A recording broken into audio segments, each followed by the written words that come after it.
Good morning and welcome to another We Are Sunderland morning briefing with myself, Matty, Hewitt and Joe Ramage. Just a quick bit of housekeeping before we get stuck in. Obviously, we're in partnership with the Farm Museum and Cost Specs Opticians. You can subscribe to We Are Sunderland for just £1 for 6 months worth of brilliant coverage. We do have a quick giveaway going on over on Twitter. If you've not followed us yet on Twitter and Facebook, all you have to do is like the post, tag a mate. What else have you got to do? It's a good start, isn't it? Like the post, tag a mate, retweet, make sure you follow us. It's as simple as that. Not a lot to do. You can win you can win a 1990 retro Sunderland third kit. Good start, Joe. Tongue-tied this morning. Got there in the end. Just about. I'll clear that up again once we're in the flow of things. But how we doing, mate? Yeah, I'm all right, mate. Yeah, yourself? Well, I'll put that down to Euros fever that I've got. Yeah. I don't know about you. It sort of crept up on us, didn't it? Obviously, with all the Sunderland head coach for Rory that we've got going on. But yeah, I'm glad it's here. It's a welcome distraction, isn't it? Yeah, exactly that. It was nice to get it started. I think I said last week when myself and Don were talking a little bit about it, it's one of those where you're all kind of glad for the break at the end of the season. I suppose particularly the way that Sunderland's season finished as well. You're kind of glad for that break, but then when there is a summer tournament, you really get invested in it, don't you? I think the whole country does. Well, I mean, even yesterday, you have games like Romania, Ukraine at 2 o'clock where you think, well, you'd never watch that, would you? If that's just a qualifier on a Tuesday night or a Wednesday night, you're never watching it. But miraculously, if it's on through the day in a tournament, you're thinking, oh, yeah, I might just give that a watch. So, no, it's good. And it's been a good start. There's been plenty of goals as well, hasn't there? So, bodes well for the rest of the tournament. Yeah, goals elsewhere unless you're England. I mean, I thought for what it's worth, I thought they were really good first halves, and second half it died off, and there's plenty of talk about sitting in, but that's pretty indicative of what we've seen all season from Sunderland, isn't it? Yeah. You have one good half and one really poor second half, or vice versa, and it just sort of felt like I was back there at the stadium of the light watching things again. Yeah, it's actually quite a good similarity, that, isn't it? No, I thought they were really good in the first half. I mean, Bellingham and Rice were superb, I thought, and just totally dominated things. You think, oh, this is a bit of a change, but then the worry is that it feels as though that we've seen this a few times now, haven't we, in tournaments in England, where you have a good half, particularly in the latter stage in a game that they've ended up losing, that then the second half sort of is the handbrake on, or is it a bit too conservative? I mean, credit to Serbia as well. I thought they came out and did well, but equally, it became a much more difficult game than it probably should have been for my liking. But like when you see how the first half went and how much they were in control, like I said, Bellingham was outstanding, but I thought Rice was equally as good as well. But at this stage, they'll all tell you, you'll hear it in the press when they've come out. It's all about winning, isn't it? Just getting through the groups. Yeah. I suppose the tournament doesn't really start until next week, does it? When you get into the knockout rounds, and I think finishing top of the group's going to be the best route. You wouldn't really like to take on Germany if you were finishing second in the first knockout round in Germany, because they're only going to build up a bit ahead of steam as well.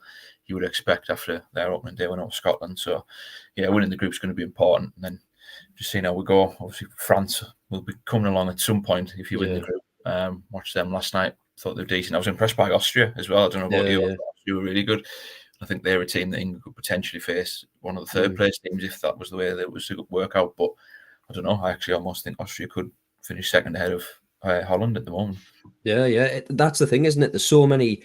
I certainly didn't expect Romania to trump, Ukraine yesterday, but they're another one that sort of wouldn't surprise you at some point to see Sunderland linked with players from countries like that, would you? Because that's just the way things have gone. But they did really well in the under-21s tournament a couple of years ago, from memory. But I think, just to go on England, just a final thing there, I thought Bellingham was absolutely sensational first half. I mean, he just is a generational talent. His younger brother was there. Now, again, I'm not going to go into comparing the two, but just if we speak about Jobe for a bit, I think the similarities between the two in terms of versatility, is the older brother can play a number of positions, but I think just on Jobe, I think he's set for a big season, isn't it? And what role he's going to play, because I would very much like to see him play next season a box-to-box style role, a late runner in the box. But again, that depends on what formation the new head coach is going to play. He was really good for Sunderland up front at stages this season. Again, we've had strikers who were isolated, but I'm keen to pick your brains on what you see his best role as being, because I think he came in and at the time he was a number 10, but personally, just from having watched him, his frame, I think a number 8 rule or box to box, certainly more advanced, would suit him down to the ground. Yeah, I think long term, yes, I totally agree. I think the end of last season, centre forward was his best position, given the circumstances of how he performed there compared to the rest of the forwards that Sunderland had in the building. He was definitely the best option. Whether that is the case next season or not remains to be seen, because obviously we've got a summer transfer window where, with the greatest respect, if he is still the best option, then there's going to be question marks over the recruitment again. And that's not a knock on Jobe, because I think he can do a job in there, and I think he strikes me as someone who's got the mindset, who wants to develop wherever he's put. Yeah. And he threw the question out, didn't he, that it's up to the coaches to basically decide where they want me to play, because I'll play anywhere. And he is that sort of player that I think would play anywhere through the spine of the team, from that centre forward role back to your sort of holding midfield, if you want. Not that I would put him in there, but yeah, I think long term you can see the sort of resemblance with Jude a little bit. Obviously not at the same level, but you could see him trying to operate in that sort of role. I think there'll be tweaks need to be made to how he approaches the game. Probably his fitness as well is one thing that, that was something that came a little bit under scrutiny last season. Was that just the game time that he had? We're probably going to have to do a little bit better job managing his minutes next season. At the same time, I enjoyed the interview that he did at the end of the season as well. He just strikes me as someone who really thinks that he can almost take on a bit of the burden next season.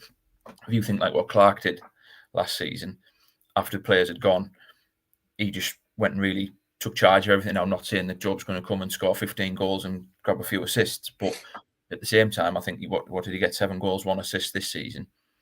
He will probably have a target of taking that number up towards 15, like combined goals and assists next season. And if you're getting that, then that will be a considerable improvement in what would only be second season with the club. So yeah, he's certainly the one, when we come closer to the start of the season, who you're going to be looking out for.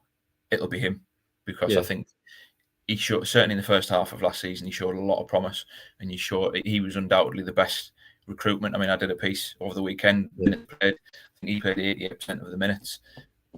There was 8 of the 11 who played under 25% of the minutes. That's sort of really telling. Now, I know that some of them were brought in as development and as projects. You could probably argue that Jobe was as well, but because he performed so well straight on, he then made that spot his own, which he spoke about before towards the end of the season. So I definitely think he's one to be excited about for next season. I know, amid all the sort of doom and gloom at the moment, or uncertainty, when we get to the start of the season, I think he's definitely one that fans could be excited about what he could do next season, assuming that he's still going to be here, because obviously we know that there's Premier League interest in him, and there's a reason that there's Premier League interest in him.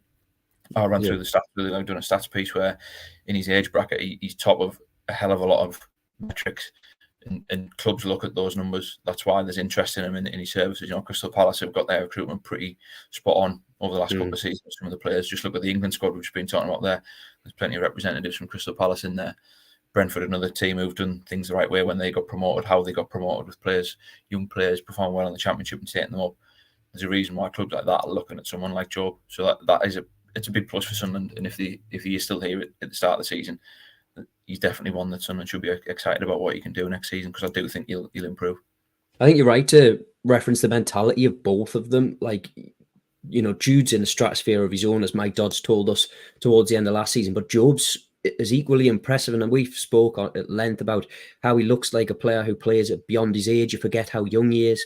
I think just from a personal point of view, having been around his brother this summer, Champions League final at the Euros, if I'm Jobe and I want to forge my own career and I've had a taste of watching that, I'm going to sit there and think, well, I can do that. It's an incentive, isn't it? Yeah, there's no reason why I can't do that. And look, his age, look, they're at different levels at the moment, but it's the potential. And as you say there's a number of interested clubs, and just to sort of chuck my 50p in, I'd be disappointed if Sunderland sold him this summer. Yeah, I certainly think at some point, look, they are going to cash in on somebody like Jobe if they're not in the Premier League.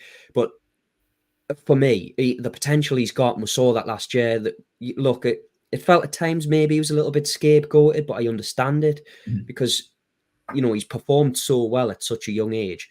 He certainly feels like he is one who, at least going off last season, maybe felt a little bit more expendable in the way that Sunderland played, maybe just because of how inconsistent he could be.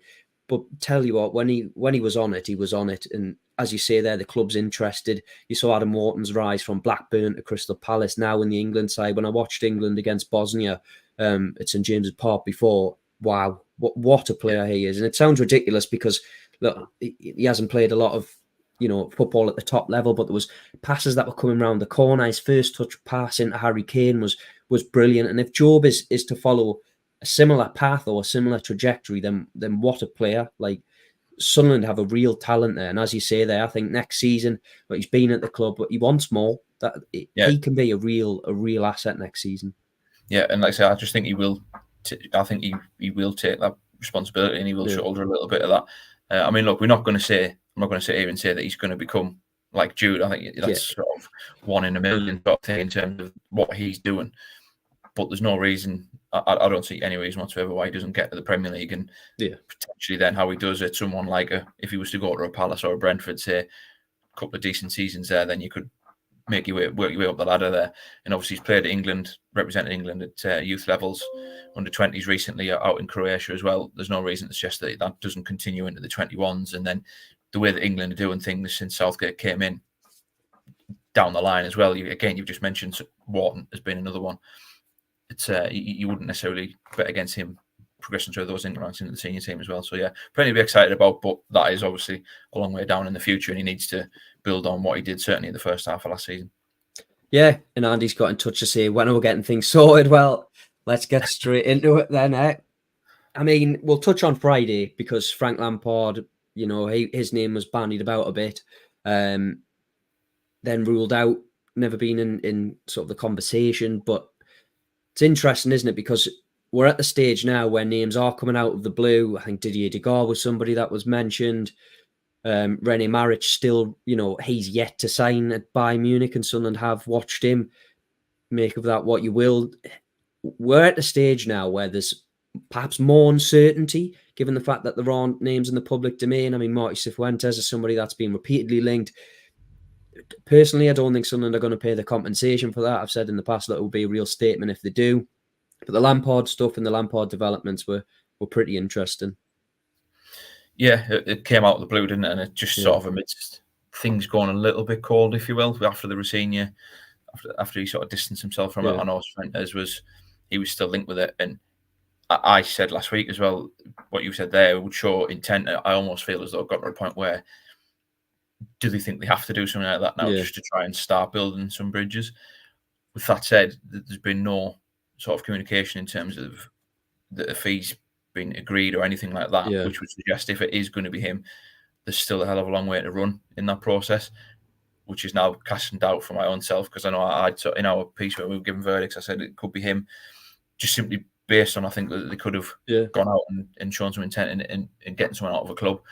But I don't think they've got the time now to keep waiting. How long's that process going to take? And then even then, if you were to agree a fee, could they agree with the manager themselves? Because there's been a handful of names who have already sort of distanced themselves or gone elsewhere. Pre-season starts in a fortnight in terms of players coming back in. You cannot allow it to go into that stage. So quite rightly, I think they'll probably be looking elsewhere. Where that'll be, is anyone's guess at the moment, isn't it? But I think it was probably important if Frank Lampard wasn't under consideration to squash that. Yeah. Because you don't necessarily want that to run on and then feel as though it's another target missed out on. If he's not in the running, it's probably worthwhile making note of that. So, yeah, it's interesting. But where do you go? It's just we've had this conversation for weeks now, where we've sort of quietly hoped that something will be done, and at the moment we're still. It seems too quiet almost. You hope that that's for a good reason, and that something's imminent. But we had imminent, didn't we, in the statement 10 days ago now? And the longer each day passes, that statement's just getting worse and adding more frustration to supporters, and quite rightly so. Yeah, it's getting more frivolous, isn't it? I mean, as you say there, it's where we've asked this every week, and again, I feel like at times we've covered all ground but what can you do? Personally, there has to be an appointment this week. It's as simple as that. As you've said, look, we spoke about it, like even towards the end of last season, about giving a manager time, just stuff like away from football, about adjusting to the area, finding a house. Like Michael Beale was living out of a hotel for the first few weeks when he was here. It's just simple, basic stuff like that that will play a part. Whether, we turn up to the stadium on a Saturday, see that. It's just the human to human level of getting used to the area. Like, for example, knowing the staff at the academy when you're going in. And if you've already got that all sorted before returning to pre-season, then that just makes life so much easier. You can build a rapport with people. You can start to build a rapport with fans, generate a bit of excitement. And for me, there has to be something this weekend. And I mean, I don't know about you, but the recruitment as well, we're yet to see anybody come in. I think at this stage last season, there was 3 in the door. There was Lusamir Semedo, Jobe, Nectar, Triantis. That's not to say Sunderland don't have the targets, because they will have, but we spoke again about just starting on the back foot, and it feels like we're sort of sleepwalking at times into next season, when, given how bad last season ended, that was relegation form. What was it? Second bottom Sunderland finished in terms of form after. It's shocking to see where we're at. I totally echo everything that you've just said. I mean, they're back for pre-season in a couple of weeks. Head coach at this point is going to be coming in, and that's going to be the start. Whereas if they'd have been in a couple of weeks ago, they could have held possibly 1 or 2 conversations with some players, could have gone to the building, met the staff, could have got themselves, just the feet under the table a little bit before the hard work starts. Now they're having to just tie it all in with starting as you would anyway in what is a huge pre-season and a huge summer. There's a number of players who need to find form and fitness in pre-season. The recruitment, as we've said before, needs to be better. And at the moment, I mean, I know that this is going to be a little bit contradictory, but they signed 3 players at this stage last season. There was only Jobe that ended up being one of the ones that they'd go to. Even still, you would like to think that there'd be players that would be somewhere near signing now. Clubs are doing business already. And as soon as you get into the pre-season swing, once the fixtures start, the season will come round quick. I said it last week when I'm doing it. We're under 8 weeks now before the season comes out. The fixtures come out next week. Sorry, it'll come round really, really quickly, and the pressure that is on because of it, it almost works against the new head coach. They're coming into a really difficult situation when it could have been made much easier if they were brought in sooner. And you can't afford a slow start. It's going to be really, really challenging for them. And I was like, say, once the fixtures do come out, then we'll get an idea of how. Imagine if you're starting with a potentially difficult run of fixtures. Yeah. Straight away. I mean, last season they started with 3 defeats on the spin, didn't they, with the cup game as well? Something like that would have happened, given what's happened since the end of last season, the way the summer's gone. It's just doing nothing to encourage supporters or get them back on side or anything. And Sunderland can't afford a slow start, because you mentioned their relegation form. It absolutely was. Morale's going to be low. And if you're going to lose a key player like Jack Clark, which I think plenty of people expect to happen, even though the club are under no rush to sell. Sorry, if he was to go, he starts the season poorly. Relegation's just like, you can get sucked into it. It happened when Sunderland did get relegated out of the Championship. Yeah. It was of the belief that Sunderland didn't have a squad that had a squad that was probably too good to go down. Well, that proved not to be the case, because they got off to a bad start, managerial changes, and things weren't done properly. We've seen for half of last season how it can go. They need to find some way to change that momentum. They really do. How quickly it can go as well. I mean, we had this comment through from Billy as well about recruitment must be starting at Sunderland. It shows how important the head coach is to that. Completely agree. I mean, look, we've had the Chris Rigg. He's turned 17 today. He can sign his first professional contract. Obviously, Sunderland were confident that that he'd stay, but the head coach situation, he now wants to wait and see and speak to him. Dan Neal's another who's been suggested that he's been offered a new deal. The head coach situation, playing its part there. You did a piece on We Are Sunderland about how the knock-on effects of all this. I think what's interesting, and again, for me, it's a bit of a dangerous game to play when you suggest or you say that signings, when you have a head coach in a position that you have a philosophy and you want to play, it does smack me as a bit dangerous of bringing in players when a head coach isn't in the building, because no matter what, like whoever this head coach is going to be is going to have their way of playing, how they want to do it. And you just risk, like we saw last summer, of just having, a plethora of players who either aren't at the level, who are viewed as developmental players. It's just such a risk to even bring players in. So again, I know I've said that at this stage last season, they brought in 3. You're right to point out the minutes of those players who didn't play. So I mean, I don't know about you, but when I was doing that piece, I was like, I couldn't believe the numbers that were coming out. Yeah. Even though when you think about it, yeah, you didn't see a lot of them feature, but that's pretty damning, isn't it? To think of 3/4 of your summer recruitment, Yeah, didn't really feature that much. It featured less than a quarter of the time. That just can't be allowed to happen again. But in terms of the head coach stuff, and you mentioned Chris Rigg there, he's the one, the immediate worry. I mean, can you imagine if Rigg was to sign for somebody else now, and it was to come out, well, the head coach, they didn't get a head coach, and I didn't have a chance to sit down with someone. The offer was on the table for me to go elsewhere, and I wanted to get started for pre-season. Can you imagine if that happened? How Sunderland would have allowed that? If it's all hypothetical, of course, but that's where that feels as though that's where we could be at this stage now. He can sign his pro deal now. Clubs are going to be able to talk to him now, and at the minute, Sunderland are hindering themselves because they don't have a head coach to talk to them. It's crazy.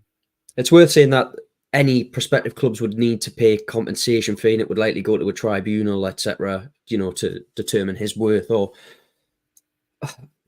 But as you say, it just feels so deflating at times to be where we're at. It's not as if the warning signs weren't there. I did a piece on Mike Dodds' comments, and again, I was accused of a bit of a love-in with Mike Dodds, but I don't necessarily think that's the case. I think it's right to point out that he's worked in the building day to day, and he's literally come out and said that that the appointment of a head coach will be indicative that he understood fan sentiment. That's what sometimes I felt has been a little bit lost. You only need to look back to the Black Cats bar debacle and how grossly misjudged that was. It's all right coming out and saying you've learned the lessons, you've learned from your mistakes. The proof will be in the pudding. The appointment's massive. The summer is massive, and it's not just to. I feel like we give a pretty balanced view on here of pretty much everything that comes across. But like we've said, this next week for me is hugely important. Yeah, look, you can't sugarcoat the situation that we're in at the moment. You can't. Look, the appointment might come in, the recruit might end up being good, and they might start all wind in the sails and get off to a flying start, and then it might be looking as though the club have pulled a master stroke out. But given how the second half of the season went and just how things have gone, you can totally understand why supporters would feel as though that's unlikely to happen, and that is the situation that we're in. In the need to start getting things addressed, because, like I say, once your pre-season starts, once players come back, you're into the swing of it. You're into the cycle of the new season. Then and you can't allow things. You can't be trying to start on the back foot. It just doesn't help you with the way that last season finished. 4 wins or 5 wins in 2024, I think it was. Yeah, that's difficult to turn around. Regardless of there being a break in a different season, there's going to be a large chunk of the players who were involved in that still here next season. That is a bit of a hangover to try and remove, and the uncertainty around the head coach, it's just not going to help it, is it? Yeah, I mean, we'll touch on a little bit of transfer stuff. We'll start with Callum Styles. Now, for me, this is an interesting one. I know he picked up a little bit of a knock heading into the Euros, and there's nothing, I've had nothing to suggest that this is the case, but if Sunderland, they still have an option to make that low move a permanent one, holding out, we will believe that it's later in the summer that runs out. What's your take on that? Because for me, I find it really quite difficult to judge anybody on last season because of how poor the collective was. Now, there are 1 or 2 that I don't feel are good enough or at the level. Styles wasn't really that for me. He was just sort of steady away. He didn't necessarily drop any clangers. The first game against Swansea was just the system was all wrong. Mike Dodds came out and said it. He got that completely wrong. But it's interesting that you have a player who's effectively contracted to a League One club playing in the European Championships. Now, there was reports that there's a number of Championship clubs interested in him. Technically quite good with the ball at his feet. He said he preferred a midfield role. We saw him in there, start there once, I think, towards the end of last season. Now, if Sunderland, if his stock is high off the back of these Euros, it would not surprise me if Sunderland make that a permanent move. Now, there's probably some technicalities in this that I'm not aware of, but if Sunderland were to make that a permanent deal and his stock's high, there's nothing to say that the club couldn't cash in straight away and sign him out, sell him on straight away. I mean, there could be technicalities that I'm not aware of, but it seems like from a business point of view that's something that is something that they could do. Possibly. I mean, he is a bit of an interesting one, and particularly at the minute, because with Corey Evans leaving as well, that was a position that needed strengthening anyway. Because at the moment, you don't have many options in that position. Obviously, Dan Neil's coming off the back of an injury as well. Pierre Ekwe, we've had this debate a few times about both of them. Can they move further forward? That defensive midfield role was a key position this summer, and almost as key as the striking position for me. Now, I'm not saying that Styles, if you're bringing him in, should be your number one in there, but at the minute you certainly need bodies and options in there, and he's versatile as well. I do think he got a little bit of an unfair crack at it, given that he came back off the operation as well. He had the appendicitis, didn't he? I mean, I've not had that before. I don't know the sort of ins and outs of how long that realistically a proper full recovery would take. I imagine you probably need a bit more recovery time than what he had. He was keen to get the move through, got the move through, and then was probably forced into playing because of the injuries elsewhere. So in that sense, I do think he got a little bit of an unfair crack of it. When he did play, did he stand out? Probably not, no. Where would that be in terms of a signing? Would it be underwhelming? I think it's a bit unfair to say it would be underwhelming, but at the same time, you would expect more to come in. If he was your starting defensive midfielder, again, I think people would be pointing the finger at the recruitment, saying, should it not be better? But equally, I don't see why he couldn't be brought in as a squad player and as an option, given the versatility that we've got.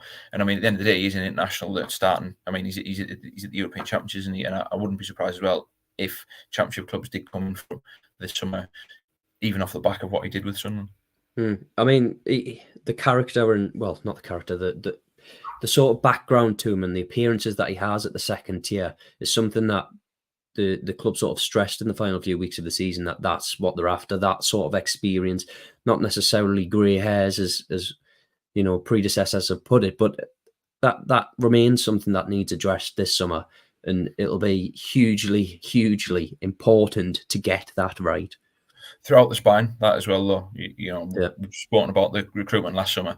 Some of them, it's going to be big seasons for them in their second season to produce more minutes and sort of state a claim.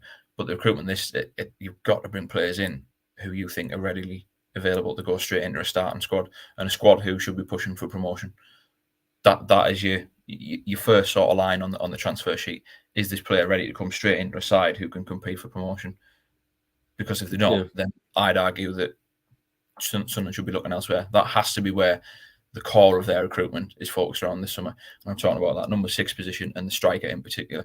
Those two positions, you have to buy 2 players in there that are going to start for me.